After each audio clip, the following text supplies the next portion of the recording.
Hey guys, so today we're going to be building a 12 by 18 shed with 6 feet of porch on a concrete slab. The first thing I want to say is that I really do appreciate your comments, guys, your support, your likes. It means a lot to me. Thank you for subscribing to my YouTube channel. We also do have a Facebook and a TikTok. I'll leave those at the end for you guys. Thank you so much. Enjoy this video, guys. I'll also be putting how much the material was and how much we charged for it, and that'll be at the end, guys. So for the concrete slab, it was a 12 by 24 slab. We don't build slabs, guys. The customer had gotten somebody else to do that. And let me just say that they did a really good job. It came out really squared. It came out leveled. Now, first, we're going to start off with the walls. For this wall right here, it's going to have a house door. The door is 3 feet. So for the opening, you want to leave 38 inches, guys. We prefer to make the walls on the floor. It's way easier for us. You know, I've seen where some people, they frame the wall and they pick it up and they bolt it down and then they add the siding or plywood on the sides. But I think it's a lot easier to do it on the ground because once you're nailing everything, the wall is coming out straight and leveled for you just to pick it up and nail it all together with the other walls. On this shed, the bolts were already inserted into the concrete, which made it all easier for us, so we didn't have to make any new holes. The pink foam that you see me putting on the bottom plate is called a comfort seal. It prevents air leakage, moisture from entering, and also insects. The nails that I'm using are the galvanized 3-inch nails. If you guys aren't looking to buy a whole box at the Home Depot, which is I think $100, you can also try Facebook. There's a lot of people that sell them by themselves. For this shed, it only took about 30 of them. Another place I also do recommend is eBay. For our siding nails, we buy them from eBay. Okay, guys, so now we're on day 2 of building this 12 by 18 shed. We're going to finish up with the last wall, and then we're going to pick everything up. If you made it this far into the video, please subscribe. We'll keep posting for you guys every single day. For the siding, we're using the Smart Siding 3/8, same one that Home Depot and Lowe's use. For this shed, it took 17 sheets in total. On this last wall, the customer wanted us to make a garage opening.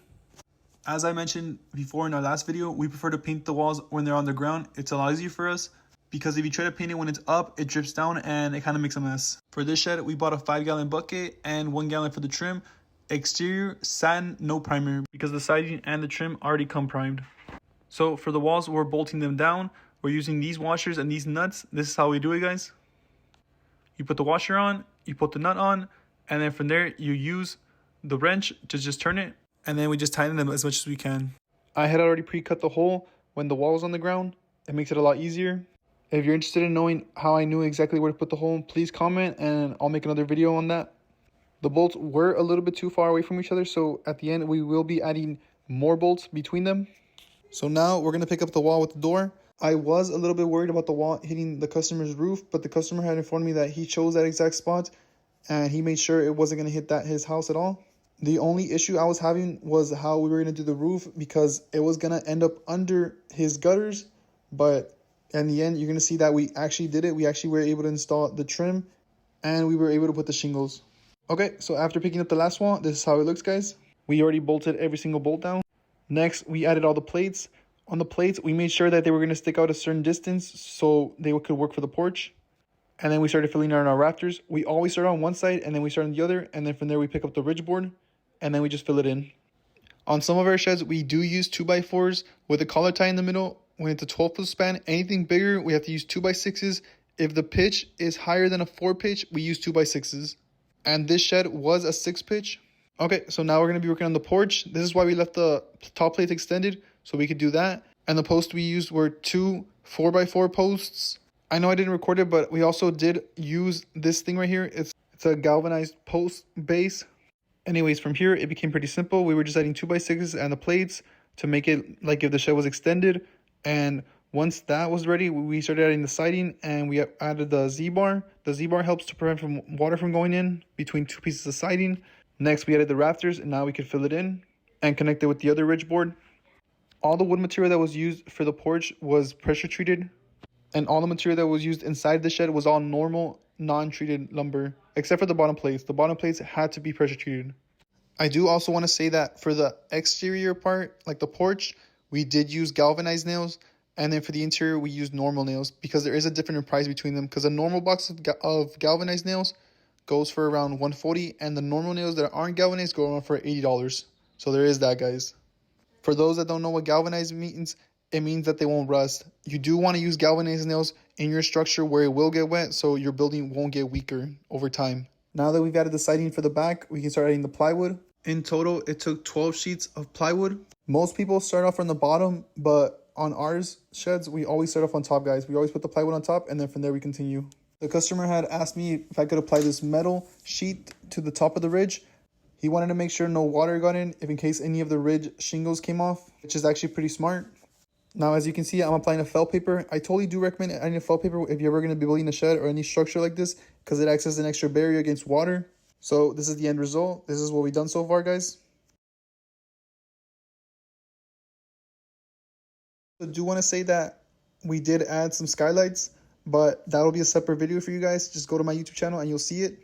And that's it for day 2. Now we're going to go to day 3.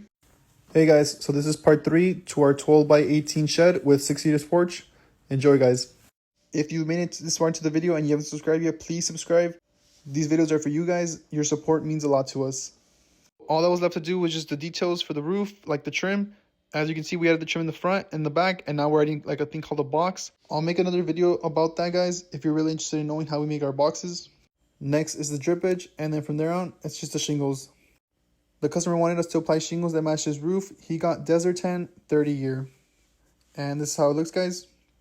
We had already installed the skylights, so for that, we had cut a hole into the plywood. Then we applied black tar, and then the skylight. Then we put back on the faux paper, and then we applied more black tar before putting the shingles, guys.